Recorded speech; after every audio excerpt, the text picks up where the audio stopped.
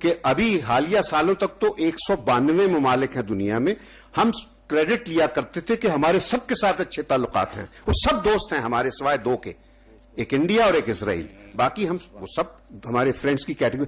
اب ہم نے اپنے دوستوں کی کیٹیگری کو اتنا محدود کر لیا ہے, 22 ملکوں تک سمیٹ لیا ہے.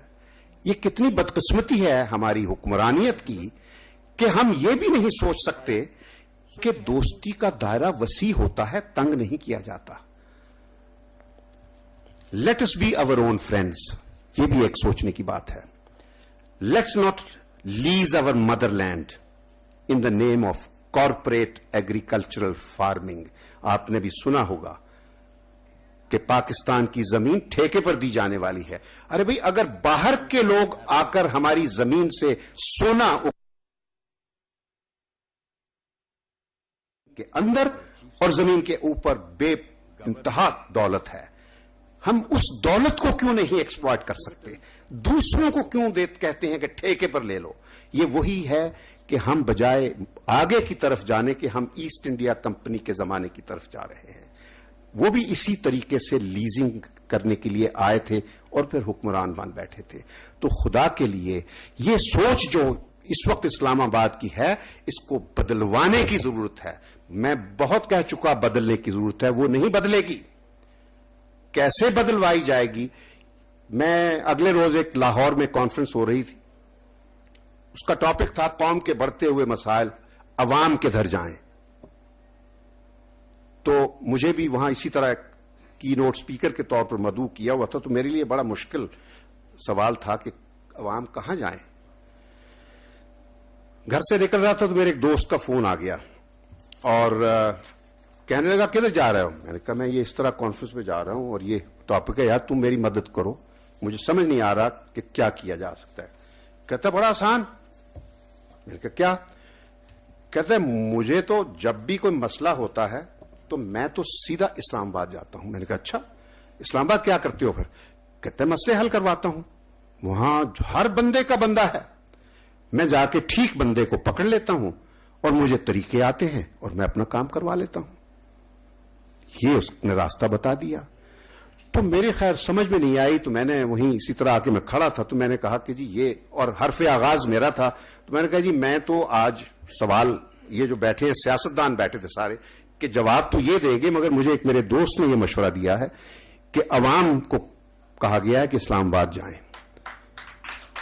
بس وہ کس طرح جائیں وہ مجھے نہیں پتا, لیکن یقیناً جب چنگاری پیدا ہوتی ہے تو عوام خود بخود اسلام آباد کا رخ کر لیتے ہیں. 15 مارچ کسی رہنما نے وہ چیز پیدا نہیں کی تھی, عوام میں ایک چنگاری پیدا ہو گئی تھی اور رہنمائیت ان کے ساتھ چل پڑی تھی. تو وہ چنگاری کہیں سے پیدا ہو جائے تو سب کچھ ہو جائے گا. بات کریٹیوٹی کی ہو رہی تھی, میری نظر میں ہر انسان کریٹو ہے, ہر انسان کریٹو ہے. ایک جی پیدا ہوتا ہے بعد میں ایکوائر ہوتی, یہ سب باتیں جسٹیفیکیشن کی ہوتی ہیں. ڈاکٹر رفیق صاحب, ہاں, انہوں نے بڑی اچھی باتیں کہی نفسیاتی حوالے سے. دیکھیں ہر آدمی, میں اگلے دن ہی, اب مجھے وہ لفظ میں رات بتا رہا تھا کہ رکشہ والے نے اپنے رکشہ کے پیچھے بڑا اچھا 4-5 مصروں کا ایک شعر بنا کے رکھا تھا, سوچ رہا ہے پاکستان اور یہ ٹریفک جام اور ملک بدنام, اس قسم کی باتیں لکھی تھی. یعنی ایک ان پڑھ آدمی بھی جو ہے وہ بھی کریٹو ہو سکتا ہے. ایک ان پڑھ آدمی پینٹر ہے, وہ تصویریں بناتا ہے, پوسٹر بناتا ہے, اگر اس کو مواقع مل جائیں تو وہ انڈیا کے اس مشہور آرٹسٹ, کیا نام تھا, ایم ایف رحمان یا کچھ ایسا نام ہے, تو وہ بن سکتے ہیں, صادقین بن سکتے ہیں. تو ہر انسان میں پوٹینشل ہے, کوئی انسان پوٹینشل کے بغیر پیدا نہیں ہوتا. صرف بات ہوتی ہے موقعوں کی اور ان موقعوں سے استعمال کی. ہم بھی ایک مطلب پریشر زدہ قوم تھے, لیکن جب ہم نے ہمت کی, ایک لیڈر نے آپ کو ایک راستہ دکھا دیا. ذوالفقار علی بھٹو کو کریڈٹ جاتا ہے کہ اس نے نیوکلیئر کیپیبلٹی کے بارے میں اس وقت ایک تعین اپنی منزل کا کر لیا تھا اور آپ اس منزل پہ پہنچ گئے.